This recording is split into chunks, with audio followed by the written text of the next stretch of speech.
Hello guys, I'm Vincent Fan, the NCSC Spiritual Affairs Coordinator. Welcome to this week's vlog. I'm just going to take you through a bit of my week, but mostly through the weekend.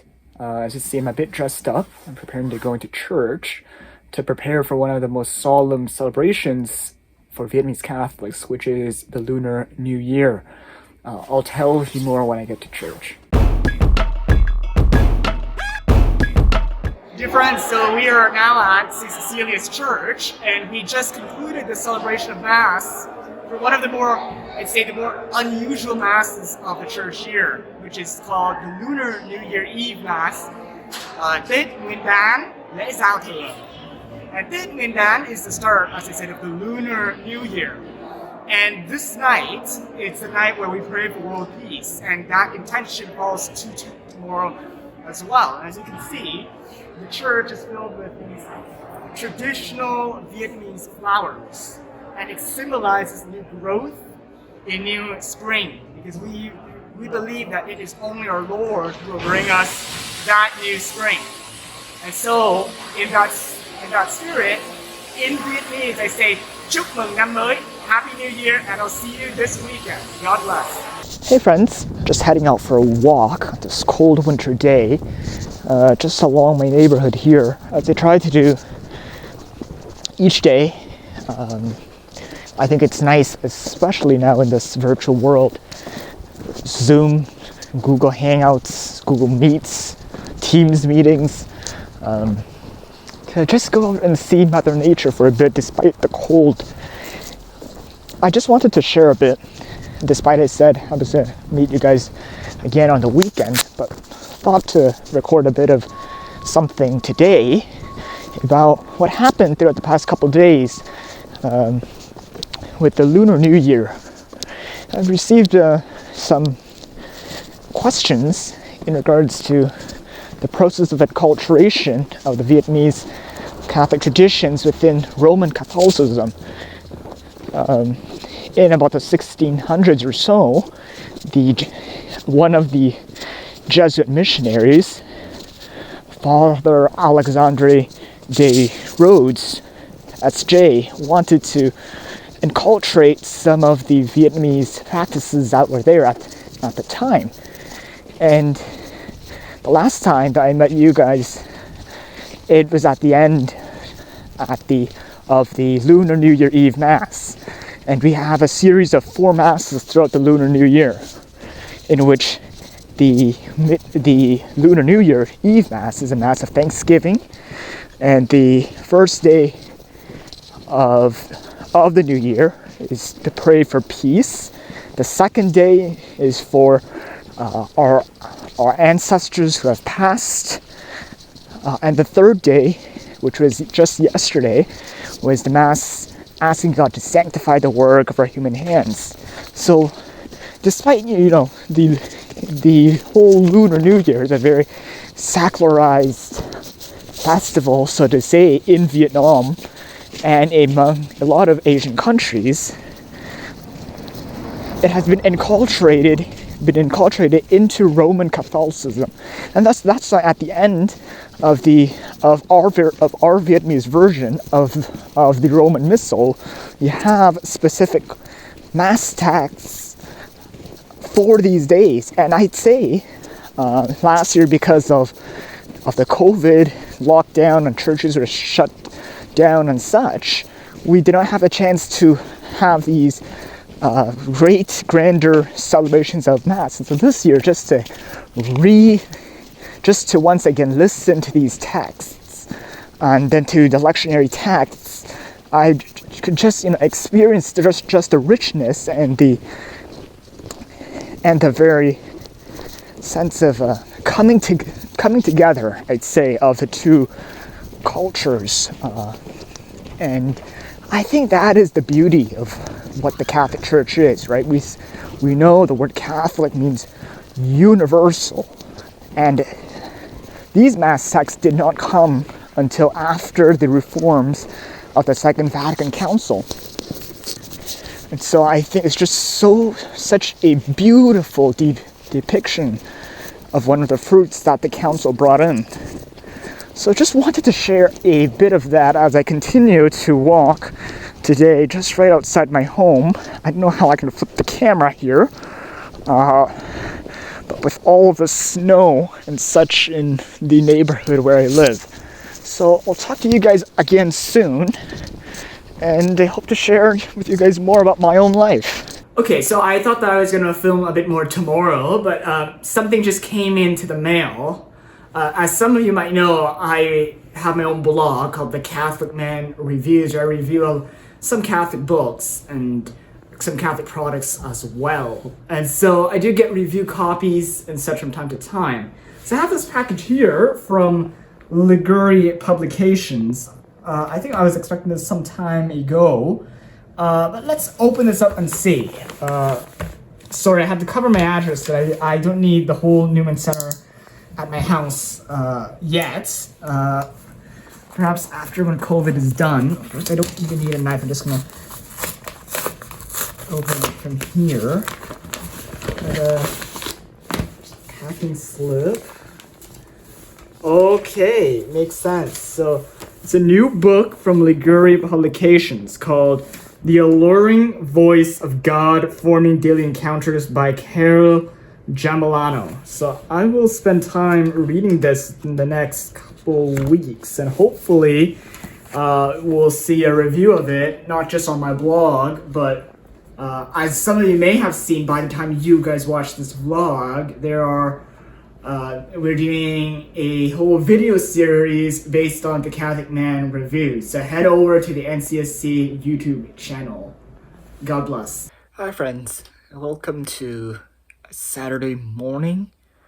I'm still in my room right now, technically on my bed, just trying to work out, just trying to start the day. I often like to start with some morning prayer. I don't even know how to flip on this camera still, but yeah, I'm gonna start with some morning prayer and then get to work, so I'll see you guys soon.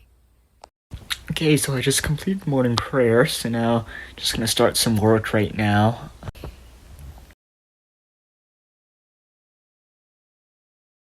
Hey guys, so it's about a bit past 12 noon now. I'm just gonna head out for some medical appointments, and then I'll see you guys back again at sometime in the evening or in the afternoon. Just a bit of an update. We just had a nice family dinner. A family lunch.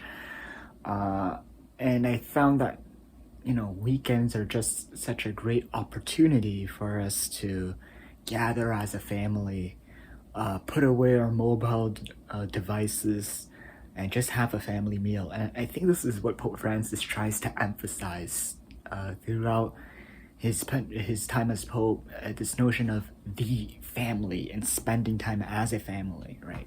Because of the mobile devices and tech these days, we don't have a lot of those opportunities, right? So I hope that you guys will spend time with your families for lunch, or a nice dinner in the evening. Okay, so just got home. All things are well. Things are good. Just getting back to work at my mobile laptop desk here. I'm in the sacristy of St. Cecilia's Church. We're preparing for the Saturday Vigil Mass. For Sunday Masses, I'm often here for the Saturday Vigil Masses because of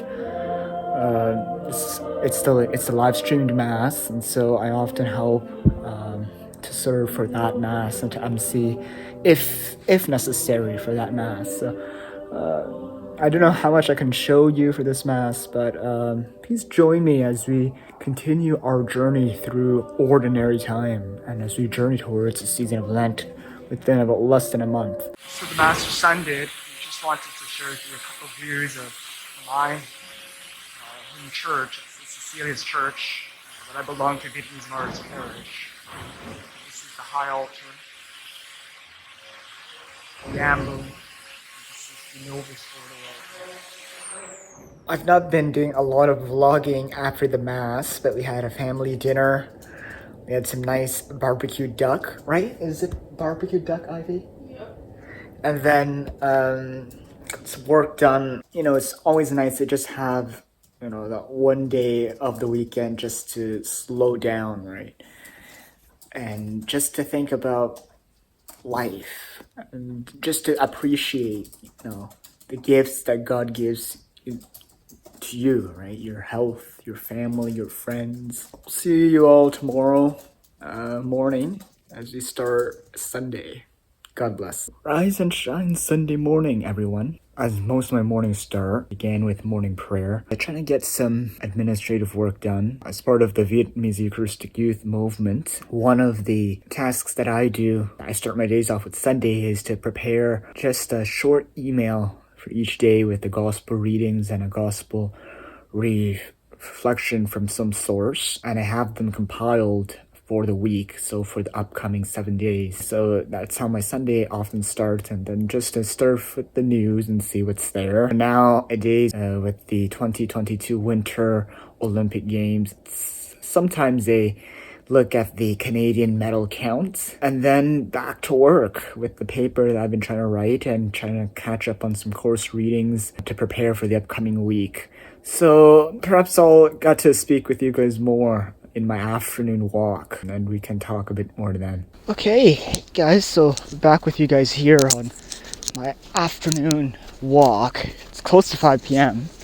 I did not think that most of you guys would want to watch me working on a paper for hours. So that's why I'm only vlogging now for the Sunday. But often for me, Sundays are very quiet days. Especially during this pandemic time, like before COVID, and also before I spent some time as part-time sacristan at St. Michael's Cathedral Basilica in downtown Toronto. I used to also serve the Mass at 1 p.m. as well, but now due to the restrictions and such, it's not been plausible to do so, and plus we have a limited space in our church as of now. So hopefully after this pandemic, so on late Saturday afternoons, I often like to walk along in this neighborhood. As some of you might know, right? We moan and groan about COVID. I'm no saint when it comes to COVID, right? But it affords us, I think, a sense of optimism. And I found this neighborhood here a really great place to reflect, because it's just so quiet. Like, you just look around and they're just homes and trees and such. So just a bit of my tour, I said, my personal library or so. It's still a bit unorganized right now, but I'll just start here first. So I have a couple of liturgical books. So as some of you might know, right, I'm an MC at my home parish. So I have a couple copies of the Roman Missal in the English, and then some pre-Vatican II ones, and then one in Vietnamese, and then some smaller copies of the lectionary. Lower down here, behind this are the liturgy of the hours, and then that same set, but in the pre-Vatican II version, the Breviarium Romanum, and then a copy of the Rituale Romanum. Most of the older copies I got from, if you guys want to get things like that, I found that avebooks.com is a really great platform to get. And then below down here are a couple more like liturgical commentaries. I have a copy of the Word on Fire Bible here, despite these are mostly like liturgical and Eucharistic theology and stuff. And then below are more of like what I think they're called coffee table books, so like the larger type of books. So those I reference a bit less frequently, so to say, compared to the ones up here. So that's a bit about this section here, right? And this section here are more books. In fact, this is the first bookshelf that I had. And up here we have mostly stuff about church history and then church teaching. And I've been slowly trying to expand on that. So I have copies of the Catechism, and then copies of the Vatican II documents there. And then below are more like biblical studies and such. As you see, I'm a bit disorganized right now because I just took out last week all the books from below and just been trying to reorganize. But I think one of the problems with me is this, right? I don't have enough bookshelves. If you guys know Chris Patchett, the Steubenville conference speaker, he has the same problem too. So if you know how to reorganize your books to fit more books, then please let me know. Or if you know of a bookshelf somewhere that would fit my small bedroom, that would be of great help. And I guess that's it for my vlog this week. It's been a very low-key week, mainly because of the Lunar New Year, so I spent a lot more time with my own family, and also as well to catch up with some schoolwork as well. And I hope that you will have that chance to do the same in the next couple weeks and months. Stay tuned for the upcoming NTSC content on our YouTube channel, so please subscribe. Next week, we will have Marianne on our vlog. Until then, God bless.